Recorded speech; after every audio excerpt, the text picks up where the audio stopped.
వరంగల్ కమిషనరేట్లోని వివిధ మండలాలలో మినీ బ్యాంకులు పెట్రోల్ పంపులలో 50 వేలకు 5,000 రూపాయలు ఇస్తానని చెప్పేసి వాళ్ళ దగ్గర డబ్బులు తీసుకొని పారిపోయే వ్యక్తిని ఈరోజు అదుపులోకి తీసుకోవడం జరిగింది. ఇతని మీద ఇప్పటికే 5 కేసులు రిజిస్టర్ అయినాయి.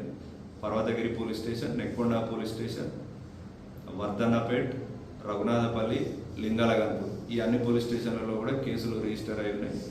అతని వద్ద నుంచి దాదాపు 3 లక్షల రూపాయలు డబ్బులు మరియు 76,000 విలువైన బంగారాభరణాలు, ఒక సెల్ ఫోన్ సీజ్ చేయడం జరిగింది. పెట్రోల్ పంపులు మరియు మినీ బ్యాంకులందరికీ కూడా సూచన ఏంటంటే ఆ వ్యక్తి తెలిసిన వాళ్ళకైతేనే డబ్బులు షేర్ చేయాలి, మరియు గుర్తు తెలియని ఏ విధమైన స్కానర్లకు కానీ డబ్బులు పంపొద్దు అని చెప్పేసి విజ్ఞప్తి చేస్తున్నాం. ఇతను గత 5 సంవత్సరాల నుంచి ఇదే పని చేస్తున్నాడు. ఇతన్ని కేసు చేసి అదుపులోకి తీసుకొని ఈరోజు రిమాండ్కి తరలించిన ఆయన.